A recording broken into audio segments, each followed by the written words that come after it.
The news has been pretty dark as disclosure in all areas and operational liberations occur, so I want to talk about something uplifting today. First, let me say that I am feeling these vibrations very strongly, and we must find a way to keep the light, now more than ever, because there's not only hope, but a certainty that many can't see. Prosperity and freedom from the dark is imminent if we can only hang on. So let me get to the uplifting part, which is just another piece of the puzzle, which confirms that non-invasive rapid healing technology will be ours once we are free. I found some information on healing pods that are discussed in government files that I'd like to share with you. It's important to understand that they don't use the term medbed, but the technology is very similar. So let's look at what world governments have known about these advanced healing devices and how they work. Before we get into it, don't forget to like, share and subscribe since the channel has been demonetized, and I will be leaving messages regarding alternative platforms should they shut the channel down completely. X Pharmacon is selling.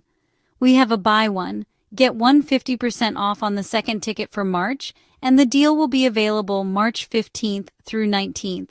Just think of a pot of gold and good luck, because it starts on St. Paddy's Day. Okay, so everything has been pretty quiet on the medbed front, and to be honest, I deliberately laid off because that may be the cause of the channel's suppression, but I say that the truth will set us free. So let's talk about it. I did a search for technology similar to medbeds that is being researched by the government, and it turned out that lots has been done under the auspices of defense and use on battlefields. Of course, right at the top of the leaderboard for high-tech healing that isn't available to us is at DARPA, also known as the Defense Advanced Research Projects Agency, who has funded battlefield trauma pods that can be used on the field to treat wounded soldiers without a doctor present. The goal of these devices is described as a remote surgeon who would be operating the system through robots.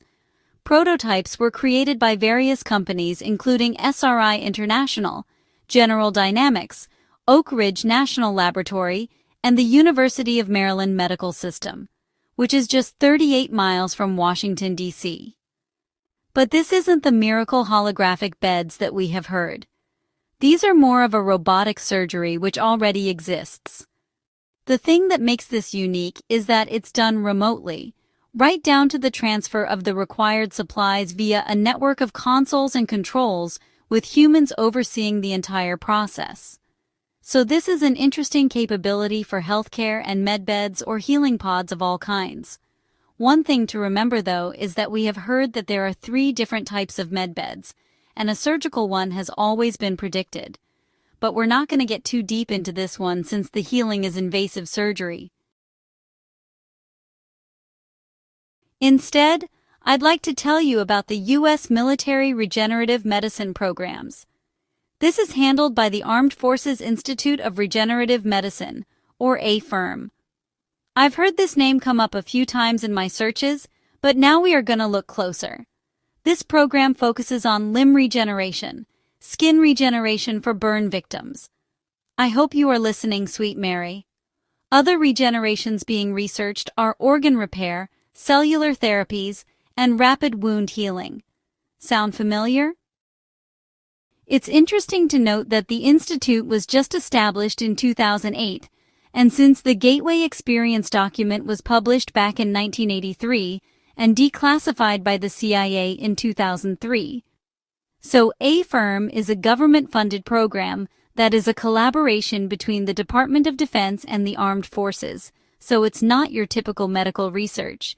The institute is a consortium of over 30 university and industry partners to deliver regenerative-based technologies, so it's looking good. I just love that word regenerative, which gives hope to so many who thought that their bodies have undergone irreparable damage. It's important to realize that we are being given a second chance.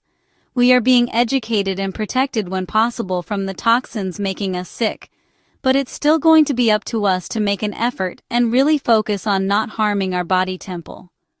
I have to laugh at these spiritual and medbed gurus who sit there drinking Coke and eating candy while chastising the audience for their health problems. When you begin to connect vibrationally to your body, you will actually feel the difference in your organs. You will also connect to higher powers of consciousness, because your pineal gland and nervous system won't be impeded by degradation from a lifetime of toxins. Please, guys, today is the day to focus on making your body healthy. Focus does not include gulping down a pizza and a six-pack of Coke. I'm not a zealot, and I don't expect you to give up all poisons overnight. Your diet didn't become 98% toxins overnight, and you're not going to reverse it overnight. So I urge you, just begin step by step to be aware of not only what you are putting in your body, but what its ingredients are doing to it. Okay, lecture over. Let me tell you about this regenerative military program. There were 2 research phases which led to 25 clinical trials and hundreds of patients who received treatment with their technologies. Again, a firm has been focused on battlefield injuries, but think of this. It was initiated in 2008, but the U.S. hasn't been in a high-mortality military conflict since Vietnam. So it just seems like a lot of research in a world where casualties of war on the battlefield are negligible compared to historic wars. That doesn't mean that every lost hero isn't important, but where was this agency during Vietnam with these regenerative beds on the field when we needed it? I don't know. Establishing this in 2008 when military readiness was so badly compromised just raised some red flags up to me. Some of the research listed on their website, which will be linked in the description, include on-demand anatomical regeneration. This study is using a patented product called OsteoAdapt, which is an implant that causes bone to regrow. Now, bone grafts are nothing new, but they have been fraught with failure and infection. This product is purported to cause rapid and robust bone regeneration, which will transform dental care. Right there is the foundation for regrowing teeth, and combined with stem cells and gene therapy, they are already doing it. I know a lot of you have asked about regrowing teeth. Most of the studies deal with bone, nerve, skin, and organ regeneration and stem cell utilization. I checked their news page, and the last update was January 2024. But there's more, and once again, it's DARPA funding self-healing body programs, which are focused on stimulating the body's healing systems directly. One example is the ElectRx Bioelectronics program. Is this the validation of Tesla and Rife's bioenergy research that was suppressed?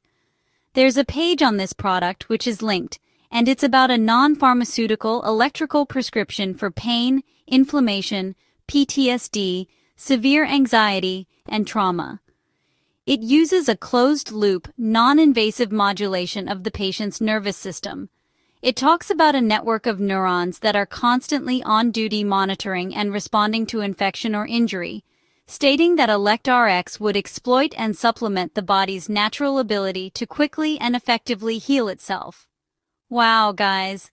I don't know about you, but that is the admission that can eventually collapse the medical matrix. According to DARPA, precision neuromodulation can reduce dependence on drugs and create new treatments that would automatically and continuously address our needs without side effects. That is my understanding of how the holographic medbeds work and why I got into sound healing. But DARPA implies that these are portable devices that we all could wear regularly. This absolutely makes sense to me, that once we are trained and treated for coherent healing, a wearable device could keep us healthy. But again, I can't underscore the need to prevent disease by active focus on a healthy lifestyle. We know that where attention goes, energy flows, so put some energy into what you are eating, thinking, and doing. By the time this is all over, it should be clear to most people that if the body can heal itself, then we should never blindly rely on an industry again for our health, even if it's less convenient or not paid for by another industry. There are also smart regeneration devices for severe wounds, which is also a government-funded program that involves a device placed inside major wounds to trigger regeneration. This is described as regrowing tissue and muscle that we previously thought was impossible to regrow. The U.S. Army patent for the convertible patient isolation pod describes an enclosed, transparent chamber in which the patient is sealed inside of.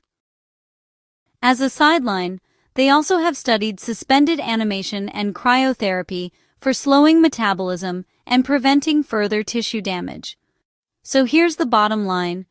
If you know where to look, you can plainly see that the government knows and has confirmed that the body can heal itself and reduce dependency on the medical matrix. They've also been studying and patenting various devices, but for use in soldiers, not for the general public. So, the technology clearly exists, and the question is, who's going to be the one to give it to us? Is it going to be DARPA and the military, or extraterrestrials via white hat military? I've always been told from extremely credible sources that there is a stockpile of off-world medbeds waiting to be released for use by the people of the Earth. Is DARPA and the military projects having their hands forced by the Earth Alliance? Even if we can't get their cooperation, we apparently can use this stockpile. So don't give up, guys. It looks like the question is not whether spontaneous and miraculous healing is possible. It looks like there are multiple options, and the future holds a completely different healing trajectory if the Alliance plan is allowed to unfold, and we've been told by number 17 from the beginning that nothing can stop it.